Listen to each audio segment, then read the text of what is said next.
শিৱসাগৰৰ দৰিকানৈৰ পাৰত উদ্ধাৰ যুৱকৰ মৃতদেহটো বিহাৰৰ অশোক যাদৱ বুলি চিনাক্ত কৰা হৈছে, কিন্তু মৃত্যুৰ আচল ৰহস্য এতিয়ালৈকে জানিব পৰা হোৱা নাই।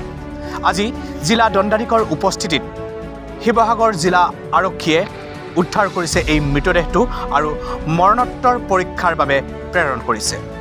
উল্লেখযোগ্য যে এই যুৱকজন দীৰ্ঘদিন ধৰি শিৱসাগৰত ৰাজমিস্ত্ৰী হিচাপে কৰ্মৰত আছিল। যুৱকজনৰ মৃত্যুৰ পিছত এতিয়া সমগ্ৰ অঞ্চলটোতে বিৰাজ কৰিছে এক চেপা উত্তেজনাৰ। ইতিমধ্যে শিৱসাগৰ আৰক্ষীয়ে তদন্ত অব্যাহত ৰাখিছে।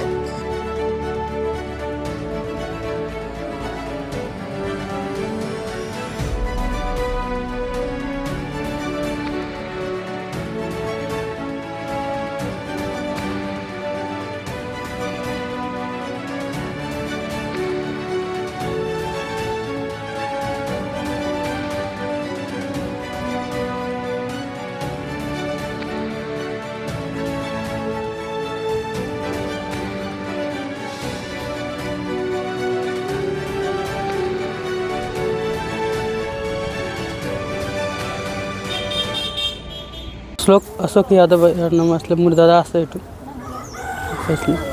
ঘটনাটো কি হ'ল মই আহিছোঁ মই গিলকেত কাম কৰি আছিলোঁ মই ফোন কৰিলে ইয়াৰ পৰা লগৰজন মই আহিছোঁ দেখোঁ সেটো মই আৰু কি হ'ল মই গম নাপাওঁ কি হ'ল মোৰ লগত এইটো নাথাকে। এই জেগাডোখৰ কি হয়? এইটো দৰকাপাৰ। ঘৰটো ক'ত আছিলে? ঘৰটো বিহাৰ আছিলে। ইয়াত ক'ত থাকিছিলে? ইয়াত নাজানো ক'ত থাকিছিলোঁ, মোৰ লগত ইমান মাতিব নকৰে। কি কাম কৰিছিলে? টাইলছ। কিবা সন্দেহ কৰিছা নেকি? মা দেউতাক সন্দেহ কৰিছা নেকি? মই এতিয়া কি মই ইমান দেখা নাই। এইটো অশোক যাদৱ টাইলছৰ মিস্ত্ৰী হয়। এইটো মই গম পাওঁতে আপোনাৰ আহি দেখিছোঁ মৃত্যু হৈ থকা অৱস্থাত আছিলে। কিমান বয়সৰ? এইটো আপোনাৰ 31-32 এজৰ হয়। নদীত নে পাৰত? কি কৈছে? নদীত নে পাৰত পৰিছে? এইটো আপোনাৰ এতিয়া য'ত দেখিছে পাৰত ইয়াতে পৰি আছিলে। কেনেকৈ মৰিলে কিবা গম পাই নেকি? এইটো কেনেকৈ মৰিলে এইটো গম নাপাওঁ বাৰু, এইটো আমি নাই দেখা। কিমান বছৰ আছে?